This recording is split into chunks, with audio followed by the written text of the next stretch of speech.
So you're working on the Yes, ma'am. sustainability agenda. Yes, ma'am. Right Great. now, I am in Sustainability Award, India Sanitation Awards in Delhi. Mm-hmm. We were finalists among these awards. Yesterday, awards have been given. Unfortunately, I could not make it to dinner. So I'm Mm-hmm. attending this, and the class was there, so I came out of the conference that's going on. Oh, thank you so much for taking your valuable time out. Yeah, ma'am. Yeah, but I think it doesn't matter if you are winner or not. I'm sure you already had a very good Yeah, yeah, idea. You yeah. But presented it's and yeah. yeah, but this is was the ecosystem I wanted to be, because if I wanted to create impact, the sanitation is the most important thing which I would wanted Mm-hmm. to create in India. So this is India Sanitation Conclave, which is going on here in Picky Mm-hmm. right now in Delhi. So Mm-hmm. all Jat Shakti and everybody is right now. The session is going on. How to make villages this thing. So I'm trying to connect with all these people to really create the impact. Yeah, this is a good networking opportunity. In fact, the Yeah, yeah. judges and all just do connect with them, try to Yes. have their business cards and all, and it's a great platform and opportunity. Yes, Yeah, yes, ma'am. I'm here only. that's great. So in case you just want to drop out, that's fine. You can go through the recording in case you feel you are in the conference and you need to network with someone. So that is fine. Okay, then we have Siddharth Arti. Hey, I am unable. I think I don't have your profile because I have gone through some of it. Ma'am, I will It's try to, yeah, I will listen little bit, and I will manage both the things somehow. Yeah, I will attend Great, little great, bit great. early That works. to Yeah, get yeah, yeah, shake of it. Yeah, yeah. yeah. Great. Hi, Thank this you. is Aarti Padmanabhan. So that is my son's name. So I'm using his device. So yeah, I'm into yoga and healthcare services. Wow, great. I actually do yoga and I'm into a lot of fitness activities. So yeah. Yeah, so I'm also into wellness. So a little bit of restorative practices like healing and other protocols. So we started this about 2.5, 3 years back in Bangalore. So Mm, been trying to see how I can explore the opportunities outside India as well in terms of technology, and looking forward to learning more on these sessions. So sure, yeah. sure. Okay, thank you, Aarti. Hi, Reenu. I see you as well. So this is Renu, and we actually have a startup which is into educational toys and games, Mm-hmm. and we do a couple of board games, puzzles, and learning mats and learning kits for the kids. And the age bracket that we have target so far is 2 years to 12 years. So we have Mm-hmm. products, basically toys and games for under this age group. So, Okay, great. so our startup is already 2 years old, and we have actually catered to 2 lakh customers so far, and Mm-hmm. we have an online and an offline presence so far, Mm-hmm. and we are catering to now distribution channels across India. Great, amazing. Okay, Yeah, very nice. Thank you. yeah. Then I see Rajneesh uh, on yeah, Rajneesh Prasad. Okay, so that's done. That's Vinita, ma'am. So we are all done with the introductions, right? So yeah, okay. So Yeah. let me now introduce myself. So I am Gunjan Batra. I am currently employed with EY as an assistant director. But to be honest, it has been a crazy roller coaster ride for me. I have about 13 to 14 years of experience, which, maybe a little less or somewhat close to what you people already have. But my experience isn't with one corporate. I have switched a lot, taken risks, experimented a lot in my career. So I have an overall understanding of sales, marketing, and strategy roles. So I started my career with 3M India. I did sales into healthcare. I used to meet dentists. Probably you would call these people as MRs who sit at the doctor's area and then they sell products. So I started my journey from there. And when I did my MBA in 2009, it was actually a recession time. So it was very tough to get any jobs out in the market. And I already had an education loan on my head. So I started with being an MR profile, if I may say so, but it is a dental, industry.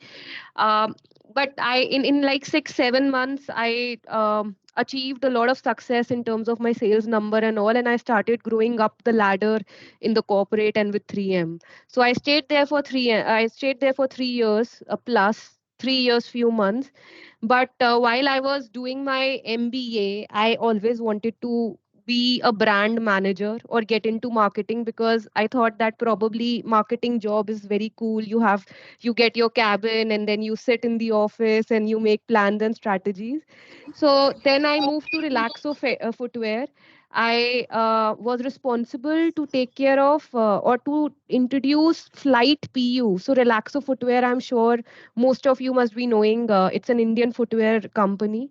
And Flight is one of their range which was promoted by Katrina Kaif when I was there with them. Now Flight also had some chappals which were very affordable for the mainly women audience. And but they were supposedly homeware because of their sole and all, because when you get into the footwear industry and manufacturing, you get into a lot of technicalities of manufacturing, like insole, outsole design and overall. So Flight PU was a sub brand that I was supposed to launch in India. And I did entire understanding from the brand positioning to supply chain managing, demand forecasting. Then I had a sales team across India in Relaxo. So even just to motivate them to sell, I introduced some sales campaign. So it was whole and all very exciting, and I would say again a very new thing for me. So I was happy doing that. But obviously, as I said, that I typically get bored very easily. So I moved from Relaxo Footwear to Fujifilm after about 2.5 years of my journey.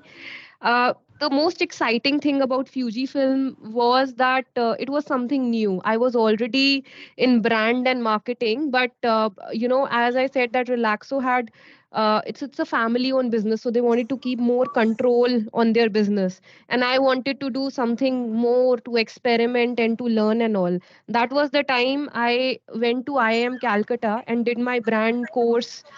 From there I stayed there in the campus for some days. Now I was all equipped with the branding strategies and wanted to apply something in my career, because what I learned I wanted to apply that. So I then moved to Fujifilm.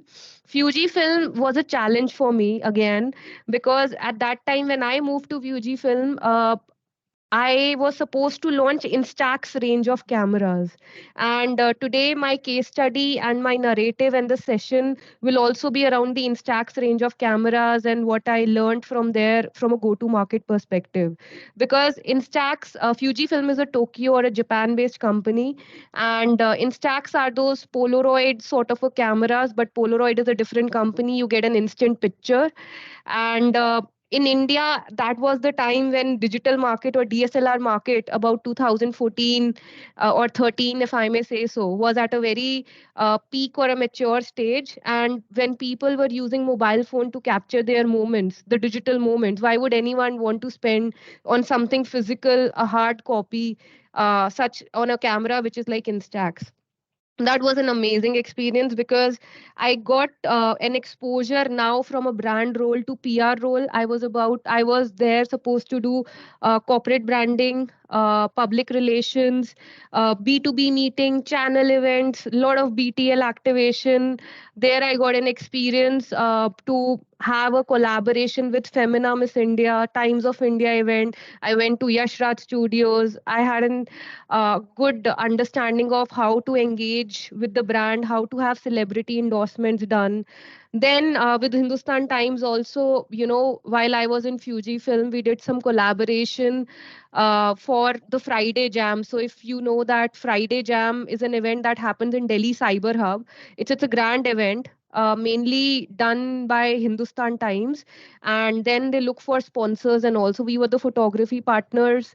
So there I interacted with youth and also, so that was a very different challenge. Now with Fuji Film, while I was doing well, the main market was in Mumbai, but I was based out of Delhi and I was getting married at that time. So I had to leave the job. So I took a little break and then I moved to Vodafone. With Vodafone, again, telecom, new journey, new industry. I started there as a customer success head. So I was responsible to manage a team of people and then interact with the CX and CXOs of the small and medium enterprises who have their businesses. There were some big businesses as well, but some like textile businesses and all. You have a team or you have an office of about 25, 30 people, and then how will you run because of the network issues at the Vodafone or the facility. So I was there to resolve all their customer queries, and my team was always there with me. And how we used to turn around the situation so that the customer complaint turned around to be a customer delight experience for our customers in Vodafone. So we did some campaigns and all, so again that was a different experience altogether.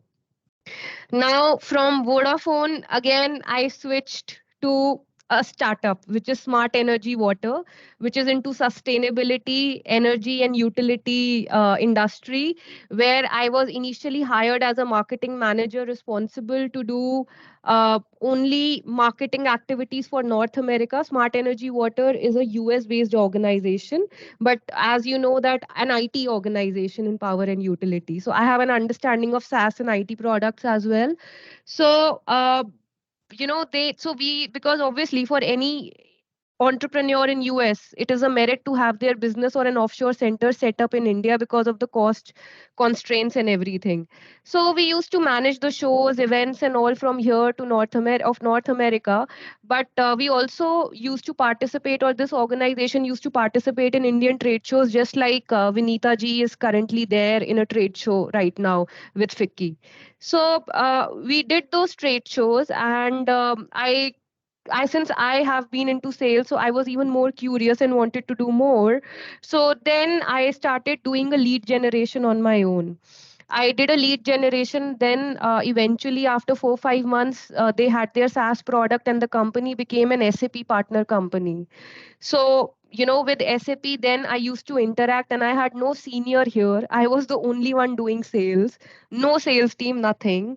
And after about 2 years, I was able to close a $1 million deal for India. And that was one of the first India smart metering deals with that sort of technology and product.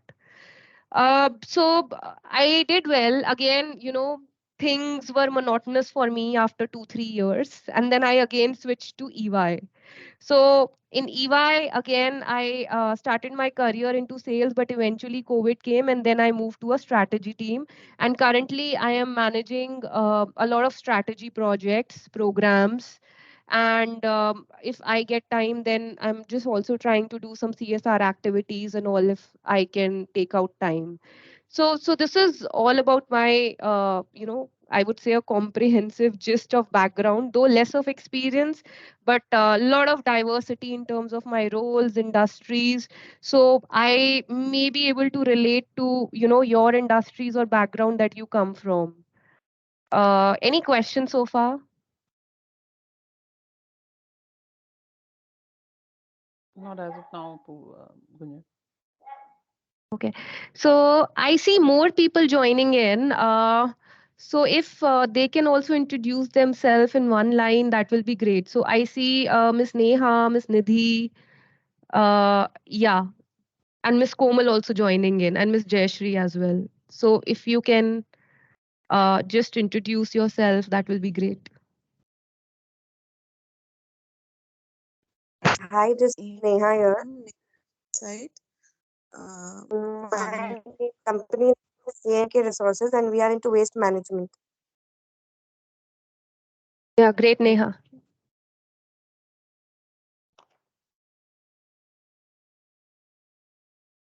Hi, Um, I'm Komal, and I'm the founder of SoFresh India. And I started this company in 2018. It's an organic green company, you can call it. And we grow vegetables organically, which are certified USDA vegetables. The land is mhm. certified, and we send across Delhi NCR. And also, we have oils and A2 ghee and rose water. So this is how we are on Amazon. We are trying to export also a little bit. At present, we are in UK and UAE, and looking forward to more such business. It's just my passion. I started this. Thank you. Great. Nice to hear about that. Yeah. Hi, Amandi. Hi, Gunjan. How are you? All well. How about you? Fine. Thanks for taking our masterclass. We are highly obliged. I'm Amandeep. We are the manufacturers of leather belts, wallets, and laptop bags. Our brand Mhm, name is Urbanity. We are mhm. supplying all over Delhi and to other companies also. We are making the belts for under their name, under their flagship, under their logo. And now I'm exploring the online market. We are selling on Amazon, Flipkart, Meesho, and we'll be launching soon our own website. Great. Okay. Yeah, that's a good background. Then, who else has joined in? Miss Jayashri, right? Yes. So I'm Jayashri here. Sorry, I could not turn on my video, but I'll just introduce myself. And my I run a brand by name Vishala Naturals, which is an international beauty brand. Where my goal is to bring out a beauty brand globally with international standards, and it's all mainly a plant-based cosmetic and skincare. Wow, great. Thank you. Okay, so anyone else left? I think Miss Nidhi, right? Yeah, hi Gunjan. Sorry, my daughter just has came back from the school. Myself Nidhi Tiwan, and we are manufacturing homemade spices, pickles, beverages, and my brand name is Sas Bahu Venture. Me and my mother-in-law together are doing this business. Very nice. Great. Thank Okay. you. So, I have something which is a mix of theoretical and my experience. But is there anything specific that you may want to know about GTM? And I assume that go-to-market class is happening, probably after 1 month, you already have been into some of the sessions. No? Yeah. So maybe your minimal viable product branding session and all have happened, right? Yeah, go ahead, Chandni ji. Yes. Basically, I've said this before, and all the other girls laugh at this, but I am the baby of the group simply because I am yet to start out. All of them are have got some experience in running a business yet. Currently, as you said rightly, I'm a freelancer. I'm also a trained certified practitioner for emotional intelligence. And what I'm venturing out to do is make a dream come true and open up a restaurant. So from that perspective, I'm trying to understand, what is it that I should be aware of uh, from this business? Because I obviously you haven't been in that line, but if there's any commonalities between the GTM strategies for this, I would be interested to know. Yeah, there will be. There are. I'll cover that. Yeah. Thank you. Yeah, Miss Komal, I see your hand raised.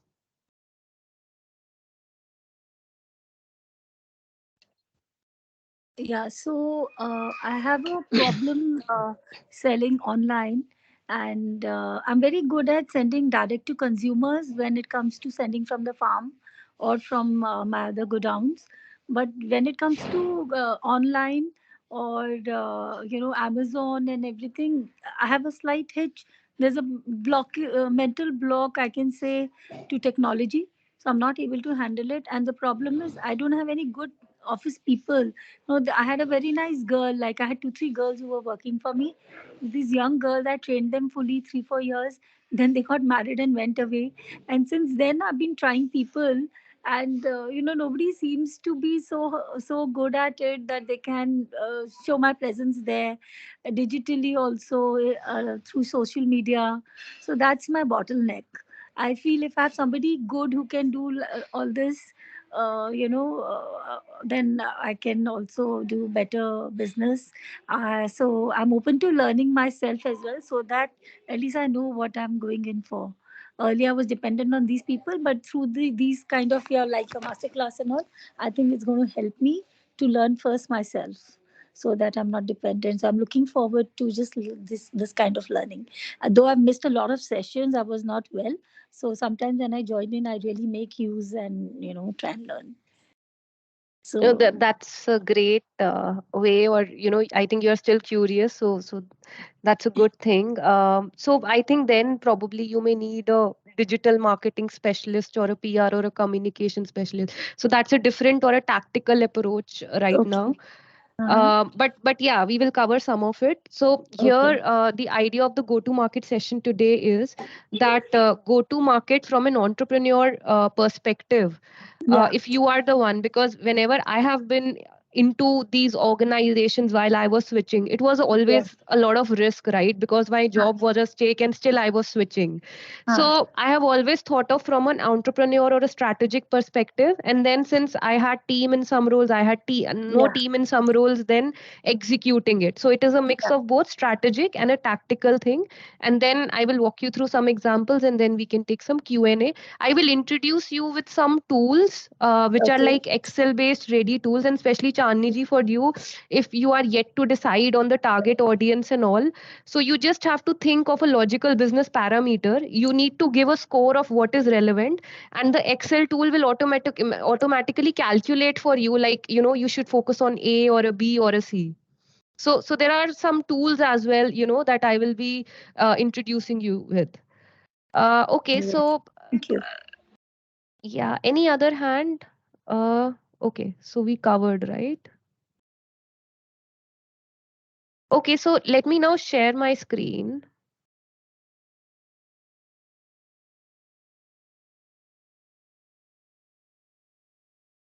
I hope my screen is up. Yes, it's Yes, it visible. is. It's visible. Yeah, okay.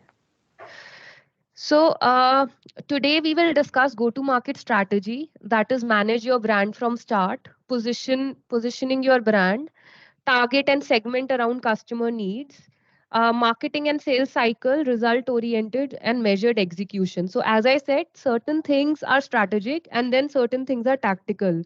One commonality probably that I may have also experienced, though I am not an entrepreneur, is that I also had a scarcity of resources, and I was also, hard crunch on budgets and experience and everything. So learned from my experience and mistakes. So that is what I want you to be aware of. To not make some mistake and to be very precise and accurate whenever you do a brand launch. Now, as I said, the GTM approach is divided into two parts, which is strategic and tactical. I understand that right now or today in the session, we have diversity or a diversity of businesses, industries, and also, someone is from consumer durable, someone is from jewelry, someone is from beauty, then food, sustainability, sanitation, and all.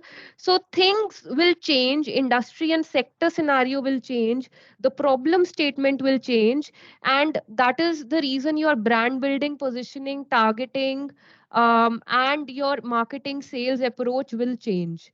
However, the strategic approach also is somewhat like mid to long term. So for example, if you are trying to come up with a brand, right, so you will not keep on changing the brand name every day or every year. So you would want to have it consistent for about 5 years. So I am saying for startup, for 5 years or at least 3 years minimum, because obviously you are not that big a brand, so you will not so for example, like a Pepsi or a Coke, the brand, or an Apple, the brand name will not change. It's like 20, 30 years because they have an equity attached to that, right?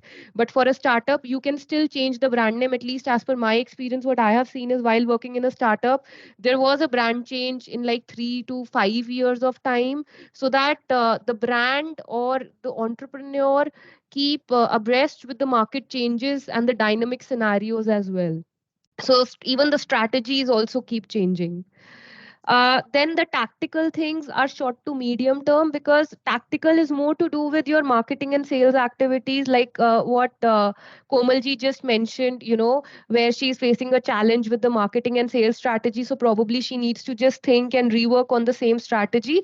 However, the brand building and all is already done. There may be a requirement of a positioning or an extra targeting and segmentation, but that again, she has to think what is the current scenario, and then she can apply it in the business, in the practical life as well.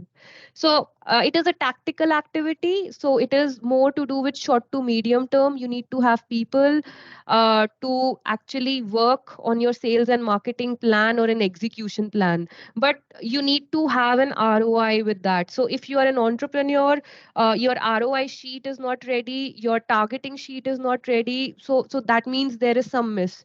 You have to be very careful and calculative in how you approach the market. So, as I said, no, these are the elements. So, in the first half of the session, I will cover brand building, positioning, targeting, and segmentation. I will present you with the case study, so that of Instax case study, which is my real life case study, when I was supposed to do a brand launch of Instax in India, from Japan, Tokyo, while I was working with Fujifilm. Now this case study is actually not exactly when I was in the Fujifilm. So Fujifilm had a very tough criteria of shortlisting candidate, so that they can employ them. So even before getting hired, they put an interview round where they asked me or the candidates to prepare an Instax case or case study where you can show what the go-to-market strategy will be, because even they were not sure. And I'm not sure if any one of you know that Japanese companies work in a very different way. So they have Japanese entrepreneurs or Japanese CEOs and all, but they don't have typically an Indian mindset to launch an Indian product. So they are highly dependent on Indian VPs and all, but still they look for some strategies on how to promote their product in India. And they are very much in terms of, the bookish or a very process oriented way, the way Japanese work. So I was being told to prepare a case study, and the challenge was, it was being told to me that also you have to create an ROI plan where we have to sell 50,000 cameras. So that is it. That was the only brief given to me. And then I prepared this case study, which I will about to show you. And to be honest, while I was in Fujifilm, this is the, sort of a Bible that I referred, and then I started executing my campaigns. Obviously, there were some tweaks, but yeah, this is how it was. Um, so can you just let me know, is everyone aware of Instax, what an Instax camera is? Yes, we have one of this at home, which or like instantly gives the photocopy. Great, nice, yeah, okay. So I hope everyone is aware of it. It is sort of a Polaroid and instant camera, and it comes in different colors.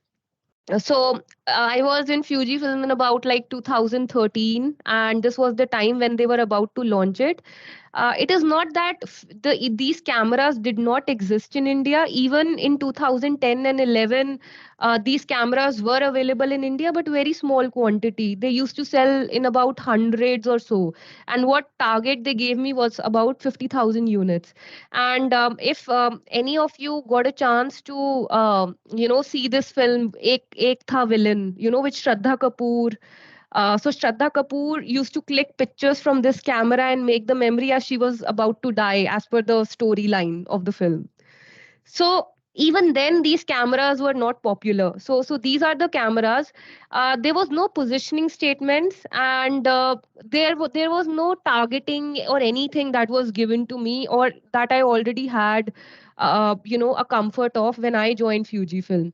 But yes, they had this brand vision, because Fujifilm is a well established brand in terms of the DSLR and other high tech cameras, very well known. So with Instax, and especially in Japan, they used to have this brand vision of people to showcase their personality and creativity through instant photography. So Instax with instant photography is something that was synonymous, and they wanted to have people feel that print. So their main objective was, when I went for my interview, even the vice president said that, hey, have you ever seen this camera? And obviously I didn't, right, at that time. And they just told me to click a picture and have a feel of it. And obviously my reaction to that photography was completely different, because I have never seen anything like that.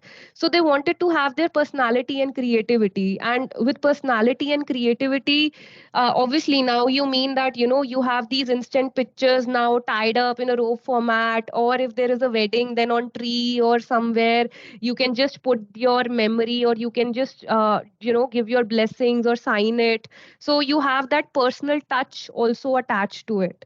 So that was the brand vision. Now, here from a branding perspective, also they had this brand promise of cute and compact body design camera, but instant photos, instant fun. So whether it is a Mini 8 model, so they had quite a lot of models, by the way, at that time, about 4 5, and still there are many, and they had wide model as well. So mini, wide, and then some high tech cameras were also there. The tagline or the brand promise was always the same, which is instant photos, instant fun. So this is how they branded, or this was their promise. And coming on to the brand attributes, again, like I did not know the cameras and this PPT task was given. So I started researching more about it from the web. And I came across that the way they are positioning is, it's a lot of cool. It's very cool. It is fun, because instant photos, instant fun is the promise. It is portable because it is small, compact. It is reliable because I read it that the pictures or the photographs, the films, probably, if you may say so, as the hard copy that comes, that lasts for long. I remember when my VP gave me the demo, he showed his marriage picture of about 30 years back, and that was still intact. So he had this entire scrapbook of instant pictures where his wedding or some memories of his wife were there, because he's anyways from Japan, so he was relocated to India. And Instax, because it's Fujifilm, so the durability anyways was always there. And then these were colorful. That was very different at that time. So these were the brand attributes that you could think of. So whenever you are thinking of a brand, you have to think from a vision, your brand purpose, your brand promise, and your brand product or attributes perspective. What do you think these attributes are, so that customer can connect with it? Because whatever you think about your brand, the customer will be able to connect with your brand in the similar way. It is you who have to decide how your brand has to be. And the last one also in the brand area was the emotional engagement. Obviously, like you have a lot of so we have a lot of entrepreneurs here. So someone designs some leather products, I heard, probably urban, what ma'am mentioned. And then there are some beauty and cosmetic products and all. But then what is the emotional engagement, right, that a customer have or has with your brand when the customer uses your brand? So Fujifilm, and this is something that I added in this PPT. This is the only one slide just to show you how the emotional engagement is established. Typically, emotional engagements are established with a campaign or something, seasonal, or maybe short term, but which remains with the customer or with the user for life. So like Fujifilm came with a campaign of print your moment. So we did a lot of campaign. I remember when I was in Fujifilm, I used to visit Mumbai quite a lot, and we used to take parts in weddings and all, because this camera was very unique, and we wanted to just portray in a very different form. So we were using print your moment. So though that time, when I did not join Fujifilm, I was not aware of emotional engagement in terms of how I would do. But yes, I just saw this campaign launched again by them in 2020, and I just took this snippet from there. So this is all about branding. So if you go from a GTM perspective, now if you have to manage your brand from the start, because you are the entrepreneur, so you need to have your brand vision, you need to have your brand promise, your brand attributes have to be there, and there has to be some sort of emotional engagement.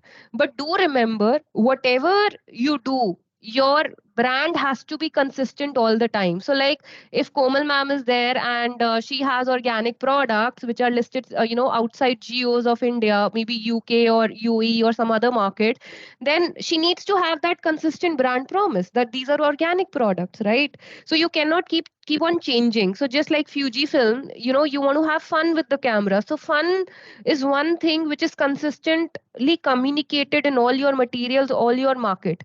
So that's your brand essence, because you don't want to lose that. That's your identity. So if any one of you who is extrovert or who is introvert, that's your essence or an identity. Even if you go anywhere, you will not lose your identity. So you have to first think how your brand has to be, or what do you visualize about your brand. So Chani ma'am, if you think about a restaurant, so maybe you want to think like, what restaurant, whether it will be Italian restaurant or a Mexican restaurant or an Indian restaurant, but ultimately what is the essence, that it has to be authentic, right?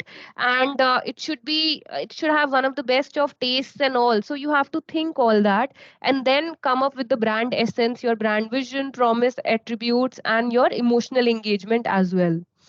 So I'll take a pause here and look forward to any questions on brand essence.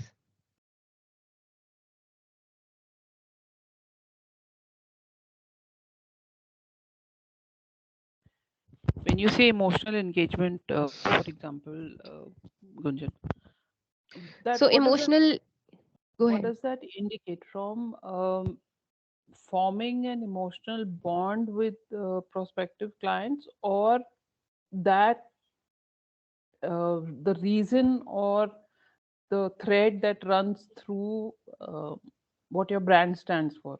What does this term mean, or does it mean both? So it means both, but then mainly it means how your brand interacts with the customer, and how engaged, emotionally attached your brand is. And typically, if logically I may say so from my experience, these are the sets. If people are emotionally engaged, they are more of an advocate for your brand, right? And from 100% of the population, if your sales get converted, your sales conversion typically is 5 to 6%. Now, from 5 to 6%, there will be hardly, 0.5 to 1% of the folks who will be emotionally engaged, if I may say so, when you start. But it depends, how big your advocacy pool becomes when you go ahead. But it is good to have an emotional connect. When you give them a reason to use your or to interact with your brand for their own purpose, that's how emotional connect happens. Like for Fujifilm, we were remember we were talking, or communicating to the users, to youth, to wedding planner, to photographers, is print your own moment. So we will just give you a tool, but then you have to print your own moment. So that tool will anyways be used, which is in a form of a camera, to capture their own memories. So this is how it is. So maybe something related to that, you may have to come up with a campaign, or think of something that they feel a sense of belonging, right? With food, maybe if you want to open a restaurant, and then accordingly, you can make it in a campaign format or something like that. Thank you.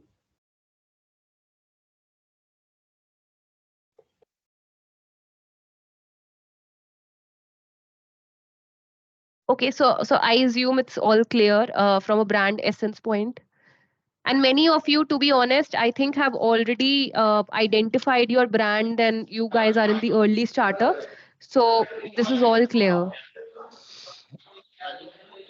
Now, from a value proposition standpoint, I so I am a consultant now, and I know I just love playing with graphs and axes and everything, but I don't want that you should feel it like this is very complicated, but this is actually a very highly logical way of doing a value proposition or positioning. uh, Whenever you want to position your product, you want to understand the competition landscape. You want to just see where your product right now is, and then you want to do the value proposition, right? So you always want to look for the opportunities where your product is and where your market is. So it can be a new product, or it can be an existing product as well. I will give you real life examples now. So I have an experience of both working with Flight PU, which was an existing brand or an existing product, if I may say so, with slight tweaks, excuse me, and launching of Instax, which was a new product altogether.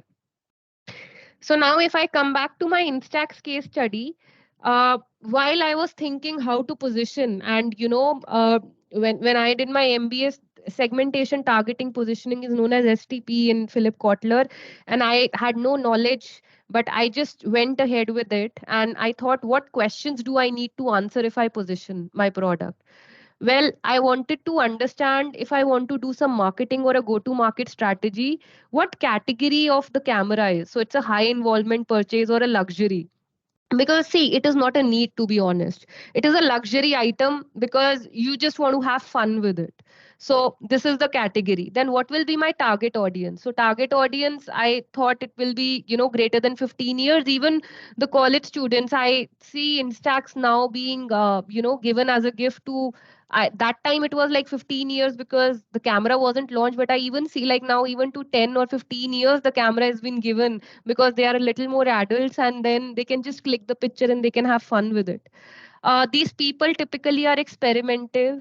Then they love vintage because this is something which is a vintage concept. Then who are seeking new experiences, and they crave for something original, because digital photography is something which gets stored in your phone, but you'd have no opportunity to play around with that. And characteristics, obviously, as I went ahead with the brand promise, that we would want to have fun moments captured for all the occasion. And product attributes, as I said, very similar to brand attributes. So it is like colorful, retro, reliable, and convenient. So whenever you position your product or think of positioning, uh, you know maybe any startup which has not reached to that stage, or the MVP has not been done, because you may want to position it as per your target audience, characteristics, product attributes, and categories. So these are some typical questions that you would want to answer. And then you would also want to think that when your product or a brand is launched in the market, what are the features, advantage, and benefits? So we called it as a fab sort of a thing.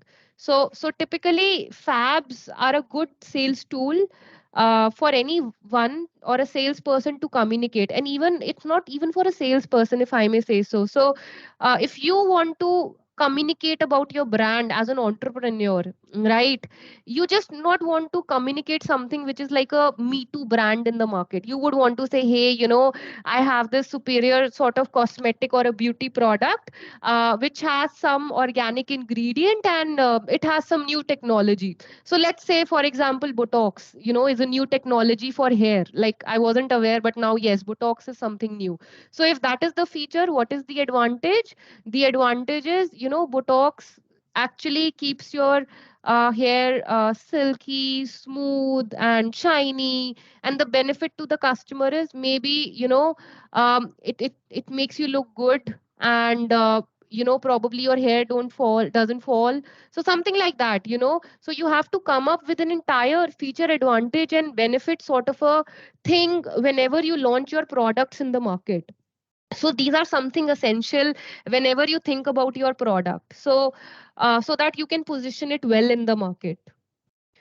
And then obviously for our Instax brand, it was always fun, and film yields an authenticity that was missing in the digital world. So the value proposition for Instax was fun to use instant cameras, and instant photos were more private in the era of privacy concerns, because digital, obviously can be shared and all freely, but not the instant photos.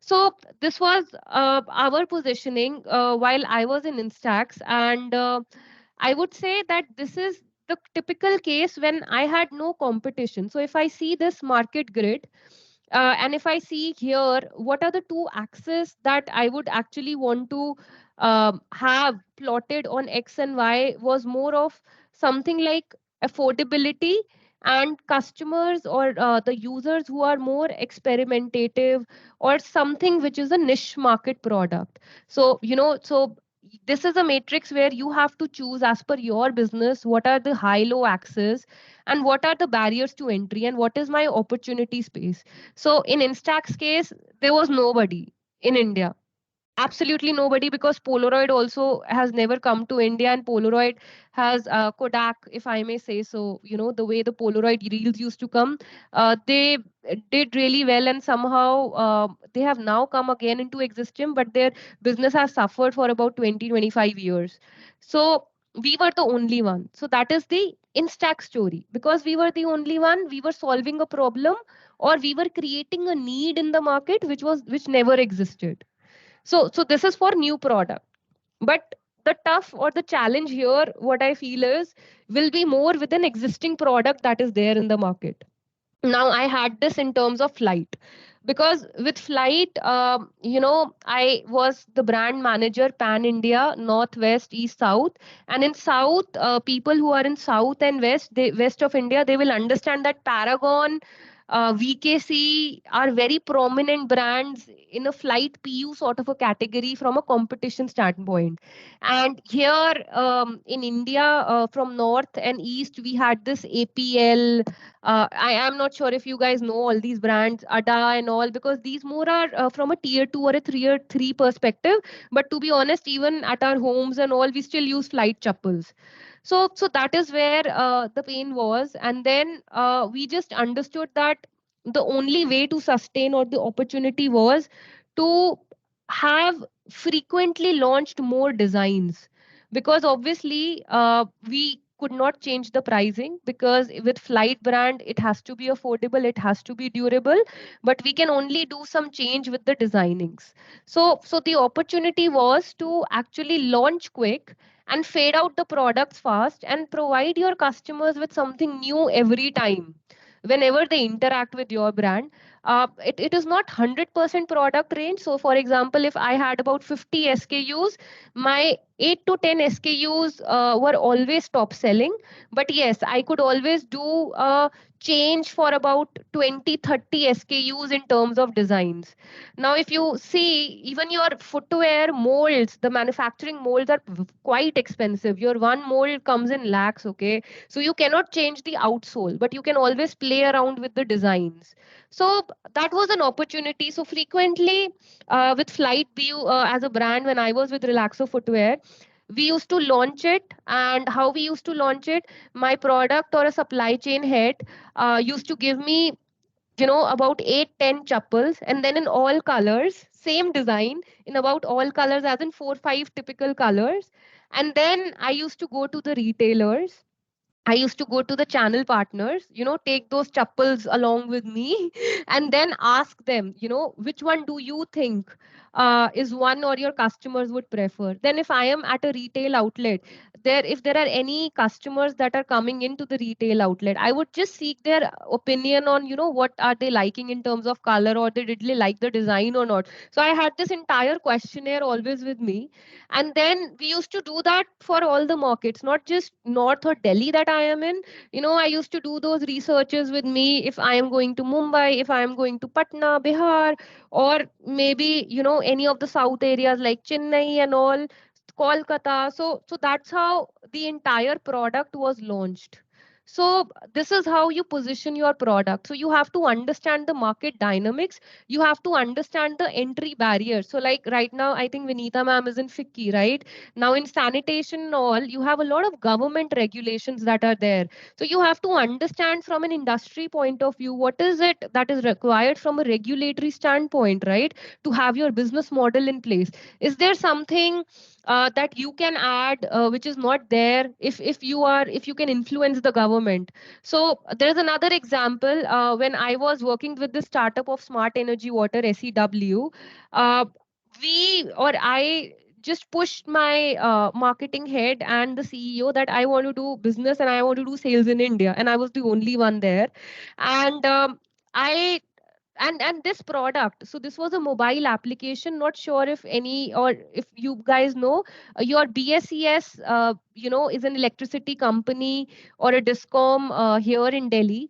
And then you have in Bangalore discom or Karnataka discom. And then you have state-wise discom power companies. The way they give bills is to the customer, or they used to give bills is, you have to go to the office and then you have to collect the bill, or they will courier you the bills. But now, or they will email you now that the digitization has happened.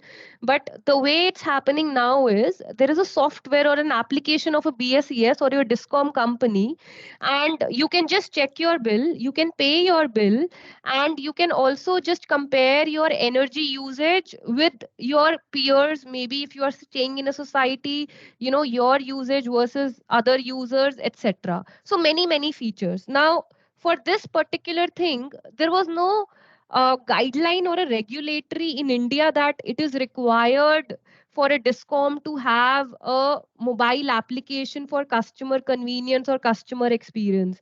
I remember I spent entire like 15 months reaching out to government people, and your Ministry of Power, I used to go a lot, and somehow we got this connect, me, CEO, my marketing head and all.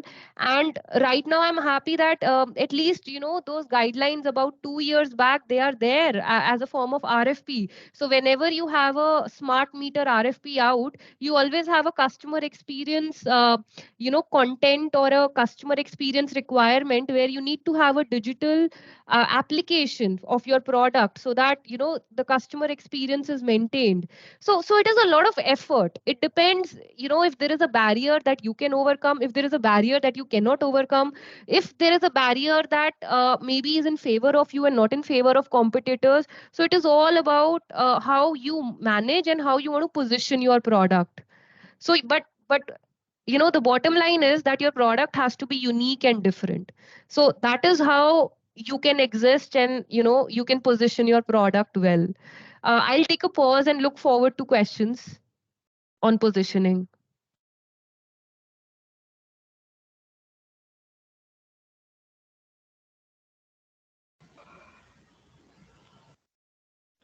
I have a question from, again, from the perspective of the business that I'm interested in. How do you position food differently? I mean, in the sense, food's food, right? And unless it's a international cuisine which nobody has heard of, which is very unlikely in today's day and age, how do you position it differently? Is it Yeah. sensible to solve a problem which it's not? There is really no problem when it comes to this, or is it better to create a need? Again, from both these perspectives, how does one go about doing that? Yeah.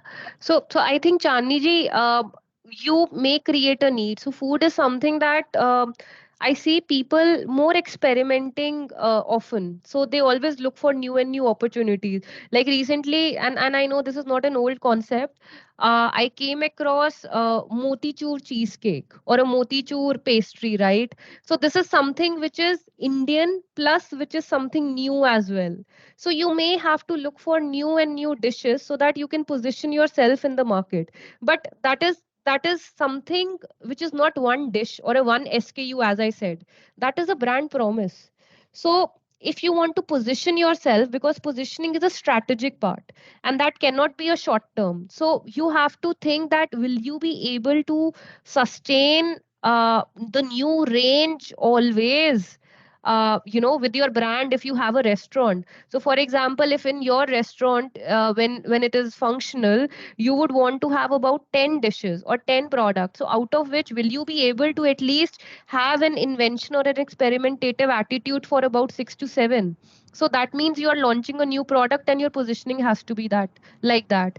But if you're not doing it, if that's not highly dependent on the range or the variety of the food that you offer, then it can be on some other parameters that your competition is not doing. Maybe it is time that you would want to capture or do some research on what is the market problem on foods currently, and then you want to position it accordingly. So what's the problem? What is it that your competition and market is doing? What is it that you would want to have these access of when you launch your restaurant? So it is all driven by facts. Nothing, at least in consulting, you would be very sure on going by facts. You want to go ahead with your gut, you can keep that as an element, but until you have something which is extremely factual, who is which is something research driven oriented, you would not want to go ahead with it as an entrepreneur. So this is how the successful GTMs are created. But don't you think food is more experiential and emotional, as you said, rather than Yeah. factual? There are Yeah. no So facts. If anything tastes good, you'll eat it. Simple. that is fine, but in terms of fact, as in what are the common problems that Indian food market is facing? So maybe something related to that. What is it that something you are trying to solve? So when you come up with your brand, which is a restaurant, is there something that you are trying to create a need or trying to solve a problem? So you have to think, because if you think yeah, food is, you are actually right, experiential and all, but is there something that you can create your own space of? Is it possible, like you can create your restaurant like a Delhi Heart where you get all the cuisines available of different variety under one roof? Is it something new that you can create? Is it something that competition is already doing? So you have to do some research of whatever you do, because ultimately you are not a user, you are an entrepreneur. So as an entrepreneur, what is it that you have to be really careful of is your return on investment.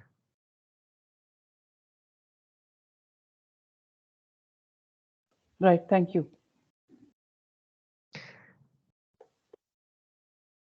Okay, so any further questions?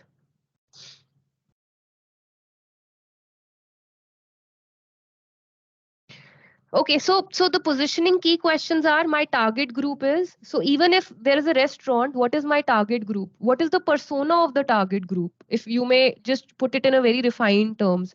The group is dissatisfied with, maybe you can mention something. My product is existing or new. My product solves what problem? Then unlike competitors, how unique you are. And that is how you have come up with your brand or you have come up with your product. So just by answering these questions, just like branding question, you will get an idea in terms of how to position your product. Because currently, if I say, okay, write a brand positioning statement, you will not be able to do that until you have these cues and question flow done in a sequential manner. So this is how you arrive at your positioning statement. The next is target and segment around the customer needs. Now, I have gone through some of the profiles, and as I said when I just started this call, I understood that most of you or some of you are already at an MVP stage. That is, a minimal viable product is ready. You people are at an early startup stage. But have you ever thought of a MVS? So for a startup, I think it is very, you have to be focused. One of the challenge of startup is that you will think, oh, there is such a big market and I can cater to A, B, C, D, and many different target segments because I want more revenue. And the more I cater, the bigger area or the market I cater, the more I will earn. But actually, that may be something which is about killing yourself in a very short duration. So it is always better to focus on one or two segments, right? So that you don't burn out. So MVS is a concept of minimal viable segment. I think I made a mistake when I was in Fujifilm. I joined Fujifilm. There was nothing. I wanted to do everything. So I started with B2B marketing. I started with BTL activations. I started with hoardings and all proposal. I started with digital. I started with, photography, branding, distribution events, everything in one go. But actually, I realized that the company can actually chuck me out anytime because I'm exhausting all the marketing budget. And what's the return? Because currently the sales are not going up.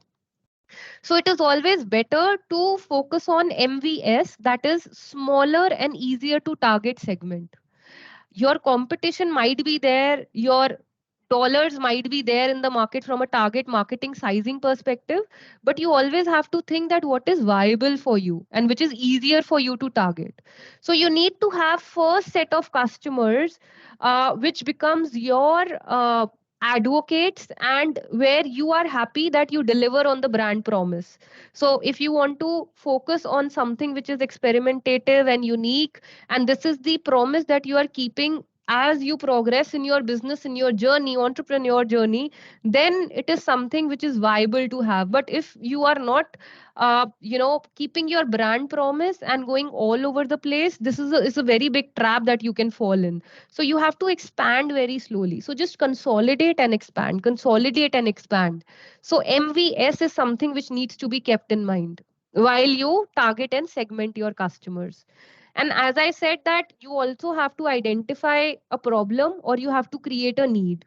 Then you have to understand what your customer or target marketing is, whether it will be B2B or B2C, and which industry and sector it is, because you have to think from a macroeconomic point of view. What are the rules? What are the regulations? How things are changing. So for example, if tomorrow the war happens like COVID and we all are here, probably in our houses, and we cannot go out, then you may have to rework on your business model, right? So our, like, utilities and telecom, these sort of industries, they were still doing their business, and nothing stopped, especially the necessity service and all. So that is how, where your industry is, and what you want to do is something you always have to think, and then accordingly target and segment. I will relate this now back to the Instax case study. So while I was preparing my presentation for the interview for Fujifilm, targeting around industry opportunities, was required, because I had to justify my role, why I want to have Instax. Because if I am not justifying how I can be a good brand manager, then obviously I'll not get into Fujifilm and this great opportunity. So I thought of understanding what are the key growth drivers of the industry.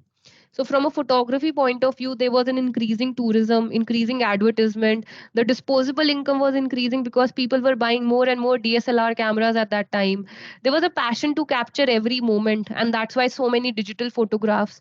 Then technological advancements were there. Oh, if there is something new, unique feature coming in, DSLR or any other high-tech camera, handy cam and all, then how can I have that? And then increasing use of social media. You can understand that at 2013, about 9 years back, even the social media was at a very nascent stage, and the SEOs were very basic, and even the campaigns were also very basic.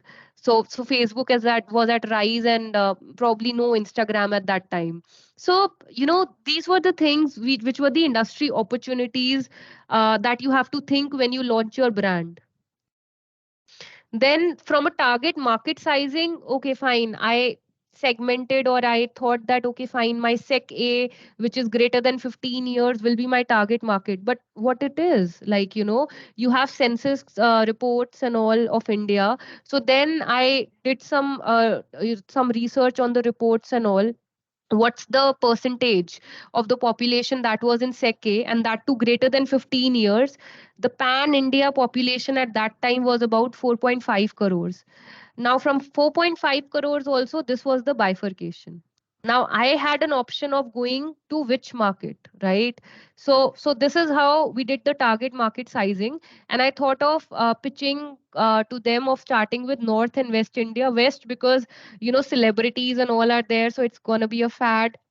And I already saw Ek Tha Villain, so Shraddha Kapoor was holding the camera, so I thought maybe it can be a hit in the film industry. And North, because we already had a, I was in North, so why not to cover North? So these were the two reasons, and obviously then East and South. No, I did not pitch in to cover first. So this is how I arrived on the numbers of target market sizing. The numbers are very critical whatever you do, right? So you just don't go by the gut that you are doing good today in your product line, but you have to have things quantified because you're an entrepreneur. So just think it that you have limited dollars or rupees and you have to spend it wisely. So that was the thing, the way I did my targeting and segmenting. I take a pause here and look forward to questions, if any, on target and segmentation.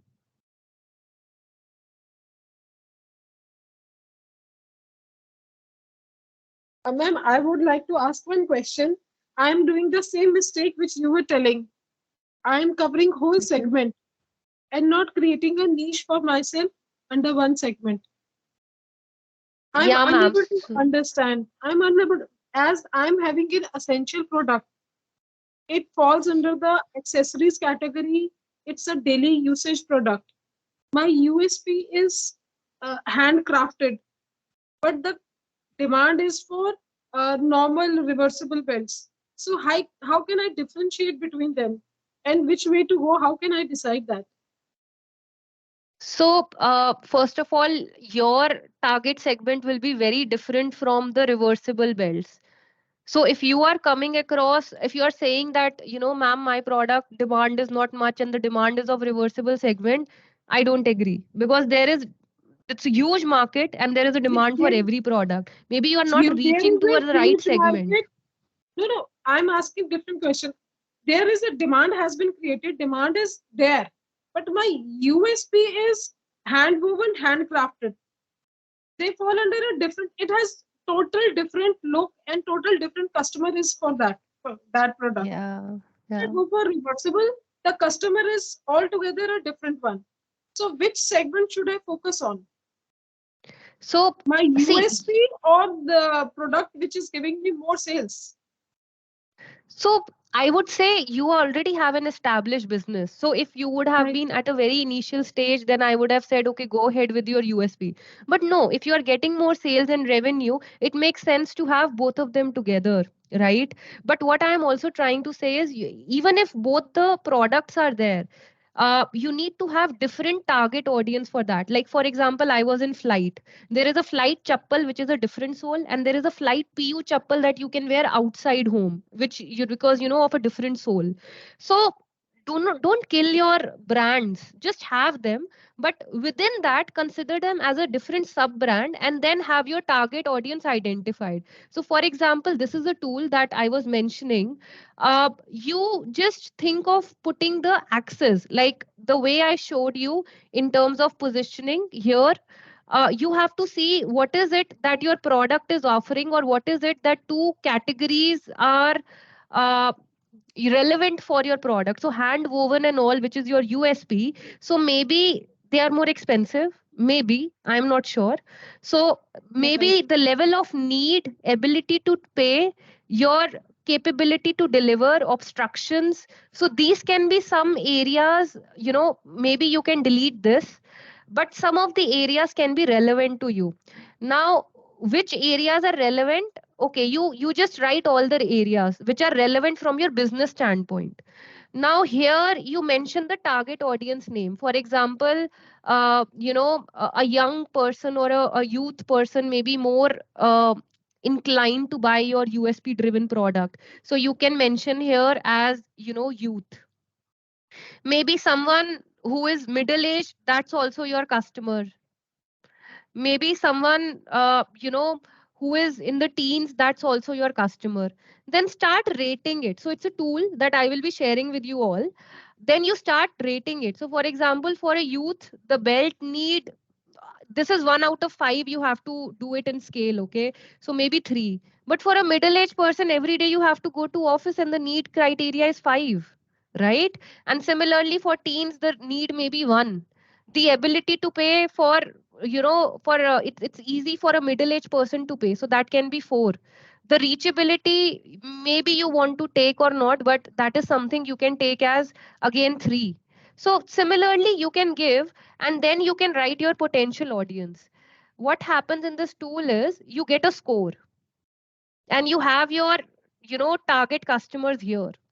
So this is a tool which actually captures, which has a lot of formulas, and which captures everything that you mark here from a questionnaire standpoint. Whatever you get the highest weight, like 7.5, so that means youth is one that you should target for your woven belts. And then accordingly probably capture those areas, or you do your branding, your marketing more around youth for hand woven belts instead of middle age. So you take youth as your primary customer. Okay, okay. Thank you so much. Yeah, I will share this with everyone so that at the start of the business, or wherever stage, whichever way you are, if you are confused in filtering your top target segment, then this will really help you to do that. Yeah. Any further questions?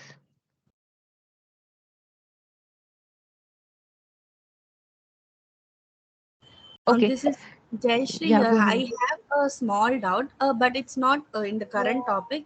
Actually, what I want to know is, since I am running a beauty brand, I would also Mhm. like to start a small group in Facebook, which would expand in the due course. But I'm not sure what are the contents that I would have to post in that. Normally, because we'll be posting about the products, but what will make the person interested to stay in the group or join the group in terms of beauty area? Because I feel like my since I'm the beauty area, I feel like it is going to be a good experience with the product that they purchase from our brand. Yeah. So I think Jayashree ma'am, sorry, Jayashree ma'am, I think Chandni ma'am will be the right person. Chandni ma'am, your take on this question.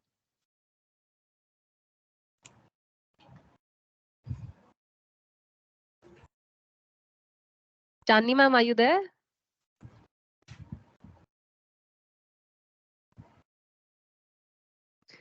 Jayashree ma'am, why I said Chandni ma'am, because she is a content writer, and Okay. typically how it goes is it is a tactical question, if I may say so.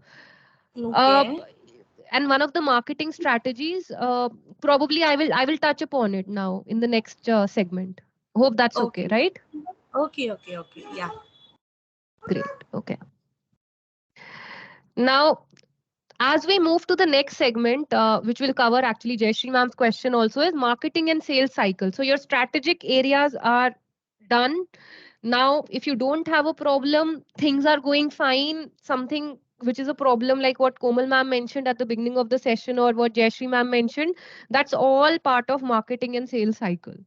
So, from a marketing and sales cycle also, you have to think in a very process oriented way. That is how you create awareness, how your brand engages with the customer, and what is your distribution or a purchase channel, and how you can have repeat purchases, because you need to have repeat purchases so that you can earn consistent revenue or make it as a sustainable business. So, from a awareness, engagement, and purchase standpoint, I will again flip back to my Instax case study, what I did. Now, to create a GTM strategy, I thought of a GTM campaign where I wanted to have a sales pull and acquire more customer by doing awareness and value proposition. And I thought of creating a campaign which is initiation, association, and execution. And Jayashree ma'am, this is extremely valid when you get on a Facebook, because from a content standpoint, when you say which content you should push in, you should think from a campaign standpoint. What is it Okay. that you should launch for, probably a contest or something like that, for a 3 months or a 6 months period? That can be a campaign that can engage customers, and your customers can associate, and then accordingly you can do some execution. And Facebook is just one channel, okay? But when I thought of a campaign launch of, or I think of a campaign launch from an entrepreneur side, you need to have the overall 360-degree view. you need to understand, for execution you need to have first of all visibility. So your content has to be there on Facebook or on your website, or maybe you should first create your website and then have a Facebook, so that it can bank link to your website, where you have visibility, you have the footprint measured in terms of how many people are coming and clicking and all, because you get all those stats when you build your own website. Then consumer behavior. What is it? Are they just clicking, or are they forwarding, or are they participating, engaging with your brand? Or they made a purchase and then they are not your customer. So what is the behavior? You have to understand. Availability of your product is a key. So is it that your product is too good but your product is not available? So you have to just think of it, how to make your product available. Recently, my experience, I came across, again back to hair and beauty, Moira is supposed to be a good product which has been launched in India, but I don't see it available, right? Even Moira has now come on Nika, but I think I have heard that it is at the beauty salons and all. Olaplex, if you are a beautician, it has just come to India. Is it available? It's a wonderful product. No, it's not available. So how can you make your product available, right? And then sales. So you have to think from a 360 degree standpoint. So while launching or while taking up Instax's brand manager role, all these things I had in my mind. And then I thought that I will do a B2C and a B2B execution. So as I said that I made a mistake. I wanted to do everything, but I wasn't sure because I wanted to have this role. So I just bombarded my to be VP with all the B2B or B2C plans. So since I was coming from Relaxo Footwear, so I was already aware of events, festival that were happening, digital space. I was aware of mall activations and all, newspaper magazines. We used to give ads, cross promotions, and out of home branding. And in 2013, you can imagine that digital was at a nascent stage. So it was more of a traditional marketing mediums instead of a digital space. So these are the things that I proposed for B2C. And for B2B, I proposed trade shows and all, because typically for B2B marketing, the best way to get your foot in the door is trade shows. That's what I did when I was with the startup Smart Energy Water. You always want to do cross sell, you want to have some recognition program, trade schemes, and then trade branding as well. So these were my B2B execution plans. And yes, whatever you do should have an ROI as well. And there is an ROI sheet. Again, that can be a great tool for all of you. I'll show you that. But coming on to sales and marketing, back on our slide, for awareness, as of now, you can see that social media, SEO, email marketing, influencer marketing is something you can do. Then campaign, seasonality, referral, trial, demo, sponsorship you can do. Purchase can be online and offline, and repeat purchase can be via support services and loyalty programs. So this is how, or this is you can get into a marketing and a sales cycle. I will take a pause and look forward to questions and then move on to the ROI.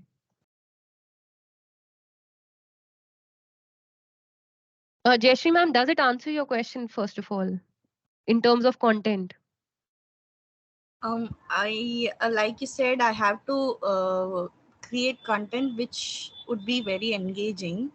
So I think I have to gain more knowledge in that area. Still, Yes. yeah. You have to do a lot of research. You have to see what the brands are doing. What is it that is the customer preference, and then you have to build a content. I would suggest you can have a content planner, because content planner in itself is a very big profile Okay. that you can hire. In fact, I also mentioned why Chandni ma'am, because she's already a successful content writer and she does freelancer, which is their part of this cohort. So you Okay. always have a liberty of gaining from each other's experiences. 100%. Yeah. Yeah. Sure. And you can call me Jay Shri, not necessarily a man. Fine, sure. Thank you. Okay, and then yeah, Komal ma'am, to your question, I think that was also related to marketing and sales. That you want to be well versed with technology. Komal ma'am, are you there? Yes, I'm there. Yes. Yeah.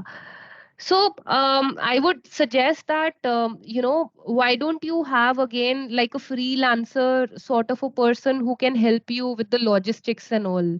Yeah, so that's Because, yeah. actually I've been looking for, and I've come across, I've hired 3, 4 people, and somehow they were not uh, getting the way I wanted the post to come up like that and all. They were not able to relate to my kind of thing, which I wanted. No final thing, they were not able to give me what I wanted. So I'm So looking is for something it? like that in case you do have. I don't know how you can help me with it. Who can take it up for my brand. Yeah, you need a content designer or you need a creative designer. So typically what happens is when you create a post, you Yeah. need a creative person to make the post look good. And Yeah. but See, I the can give the content according to, see, like, since says I have a thing called A2 ghee. So I have different Mhm. different products, right? So A2 ghee is, like you said, like you were talking about, it's for different different people. It's for babies, so we have to create those posts in different different ways. So I need somebody who can do those posts. Plus, I need somebody who can, put take it up on social media, keep posting every day. Yeah, you need a digital marketer, if Yeah, I may yeah, say yeah. So, so, and that yeah, too as a definitely. freelancer. As a Okay. freelancer, because right now, I mean, I cannot afford, I'm in Delhi, and these people are so expensive. They're asking for so much of this thing. Right now I cannot afford to have one on a monthly basis or something. So maybe, we can have, per this thing, I don't know, something that can work for me, like a freelancer who can just do it for me, maybe a month, like in a month, some few posts, and we go ahead with that, something like that. We have to actually try Komal, it if out. I may make a suggestion, please, if you're on LinkedIn, why don't you just Yeah, I'm on LinkedIn. So what can I do? post your requirement on LinkedIn with hashtags, and you will Okay, surely hear back. okay, Just be okay, sure to great. mention that you need freelancers. Okay, great. I can try that. Thank But you. what has been my personal experience in this is that, as Komal very rightly said, that there are people who are saying that they are social media marketers and digital marketers, but they do not know their work that They efficiently. don't know, Every I've wasted a lot ah of money in this yes, already. exactly the That's why I'm same thing I've been hesitant. facing. इसीलिए खुद ही, one person last time I had this girl, young girl, she promised me, so she has removed, she's done something to my Insta page only. As of now, a Sofresh, that's my brand, Sofresh India Insta page is not existing only. Whatever I'm doing on personal. And मैंने 3 साल में मेहनत करके I had thousands of followers. I had more than 4,000 Oh, followers, which have all, she has done something to that Insta handle and Facebook handle and Twitter handle. We were everywhere, and I didn't even know what. I chucked it out. I said, "What is this?" But the damage was already done. So now that's, I'm so scared to just hire anyone. And she was on a monthly basis. We are paying them. Being girls, we take care of them. Being a woman myself, I promote them. Somehow they don't give you back. So I was really disturbed Komal, about. again, you what you Yeah. need to do, and the reason I'm saying this with so much confidence is that I've been on LinkedIn for a while, and I have had pretty good experiences for myself also. Okay. So what you should ideally do is, if you do get somebody, ask for their Yeah. work that they've done in the past, first of all. Okay. Then cross check with those clients, and thirdly, Okay. have a watertight agreement with them, such that you can Yeah. penalize them for anything that they don't do. When that Okay. penalizing factor comes in, then people walk in with straight Yeah, gun. I guess, I think, till now I was taking it easy. ठीक है, कोई बात नहीं. The girls, it's okay, the young girls, but I think this penalizing point is very important, where what you mentioned. Yeah, the watertight agreement will have that clause. Okay, okay, great. Thank you. I'm going to definitely do it. Thank you. yeah, and I think also, despite all that, you should always because you're a startup, early stage, you should not give away your social media handles. Like, my experience working with a startup is, though I used to prepare content or a creative designer, I used to strategize, but my marketing head herself, she used to post it because they never used to give us the authority to post it because anyone can damage, social media is a big thing. Yeah, exactly. I'm going to do it now, and let's see. I hope I get someone nice. Yeah. Sorry, we Okay. have kids So in the house. The house is full of kids. That's why I was on mute. So sorry about that. that's fine. Even I think we all are used to working from home, so that's day in, day out thing. Okay, so the last thing is whatever you do in your entrepreneur journey from a go-to-market standpoint, that has to be measured. You need to listen, learn, lead, iterate, from your experiences, and then only your startup can be an enduring business, enduring in a scalable business. So that is something you have to keep in mind. With this, I would now relate it with further my ROI sheet. Now, while I was, preparing for this role, they did not tell me anything, Fujifilm folks, and they just gave me the camera. They just have me look and feel the print, and they gave me a target that I have to create a presentation to come up with an ROI and sell 50,000 cameras if we sell. Nothing, because everything was confidential from a company standpoint. But even to calculate ROI, I just created this entire industry. I just got entire industry trend of cameras from the web. So how the industry is doing from 2005 to 2012, as I was sort of, getting into the Fuji film role in 2013. So this is what I got from the web, and then I prepared my own ROI sheet.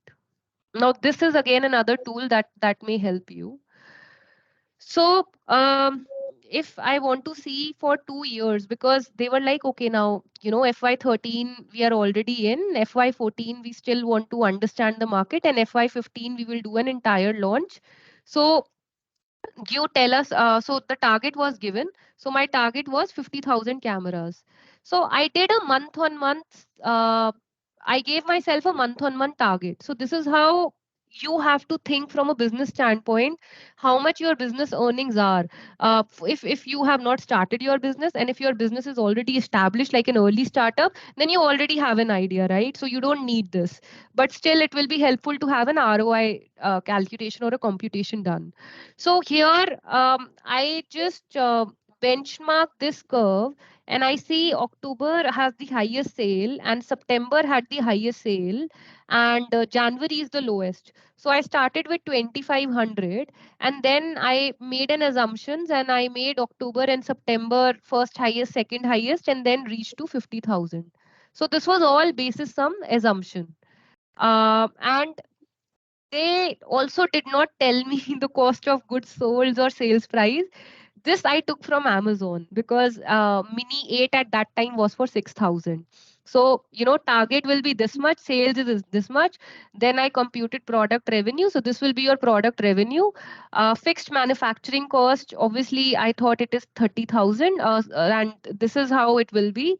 So, then overall, 20%, sorry. So, what I did, I just did a 20% of this entire product revenue, and this is how my cost of goods sold came.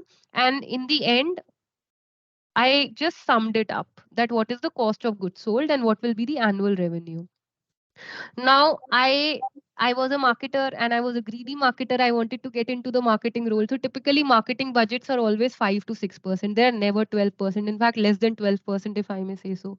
But I thought, okay, now let me just try that. I want to give a 12% of a sales as a marketing budget. And as I said, I was a greedy marketer, and I made a mistake that I wanted to do everything, because I was early in my career and I wanted to experiment with everything. So in my budget sheet, so these things are not right, to be honest, but it's a good way to give you an understanding how an ROI is computed, only from that reference. So then I did a 12% of sales. So again, I did some maths, and of a product revenue, I give 12% to sales. And then from my experience of Relaxo, I gave out of 100% allocation somewhere 30% to event and promotion, then OOH 20%, digital marketing 5%, newspaper advertisement 25, and cross promo tie-ups again 5%. This is sort of standard, to be honest, from my experience, because OOH and events and promotions are very expensive, and digital and cross promo tie-ups are still okay to start up with. And from a B2B standpoint, I just did a 10% to trade branding.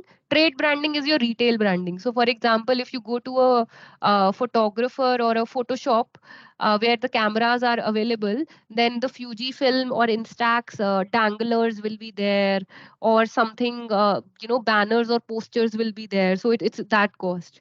Or a standee will be there. And then trade shows are your B2B trade shows. Then trade scheme is there. Trade scheme is for distributors. So if you pick up three, you get one free, like that. So all this, I gave a budget, I assigned a month on month budget, and then I came up with my marketing spend as well. Now after my marketing spend, I wanted to calculate the profitability of the business. So the profitability actually came, which is the net profit, that is revenue minus cost, and this is how my profitability came, which was around this much. And from an ROI standpoint, I again put an ROI formula, and then I got a 113% ROI. So this is uh, mainly incorrect and not realistic from a number standpoint, but this is a good one just to show you in terms of how you should plan your business. And just keep analyzing it from a measurement standpoint. And also, if you have digital right now, you should have your Facebook, your Twitter, your Insta followers and all, because those are also client, and that's also value of the brand. So right now, even the balance sheets of the organization, if you do some research on web, you will get to know how the digital marketing numbers are incorporated in all the budget sheets. So I hope this is clear.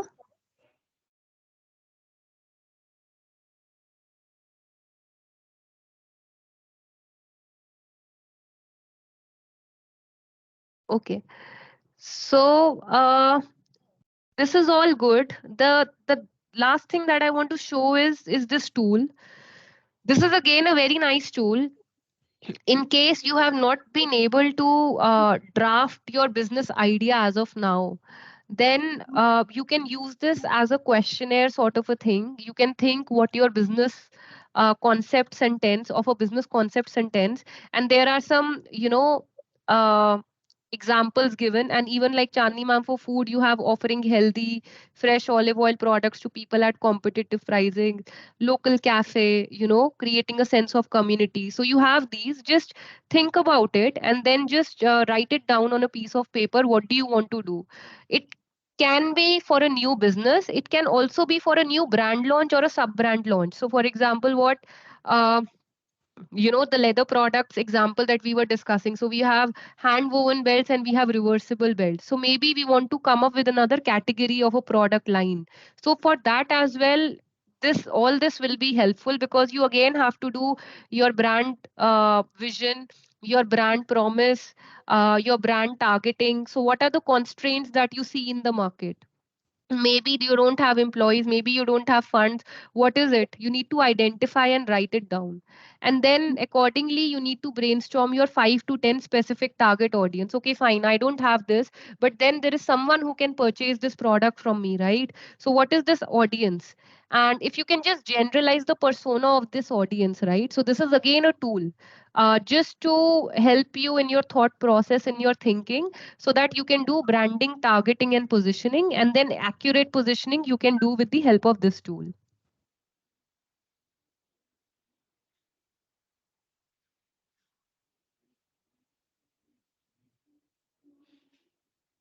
Yeah, so I think that is it from my side. Any further questions?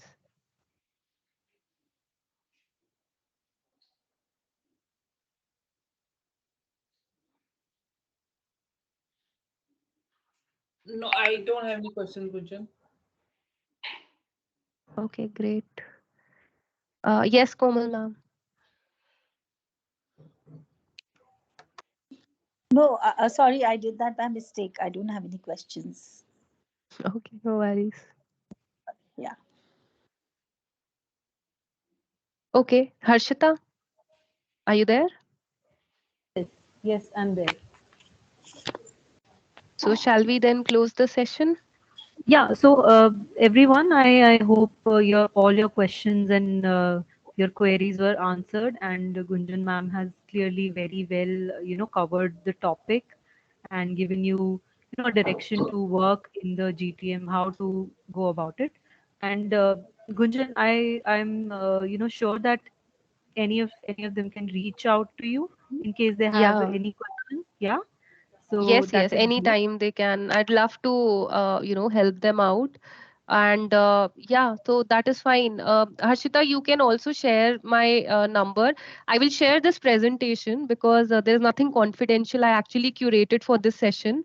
So I will have my details. If you want to connect via LinkedIn, just feel free to connect with me on LinkedIn.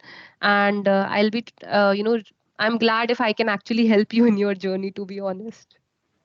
You already have so much, and I'm pretty sure that they will leverage this opportunity and get connected with you. And also the two Excel sheets and the Yeah. the business plan that you shared. Now, I think that would be very helpful for them. So Definitely, I'll do that. Yeah, I'll do that, Harshita, with you, and then you can further share it with everyone. sure, sure. Okay, thank you so much, Gunjan, and thank you everyone for joining this session. It was Thank great. you.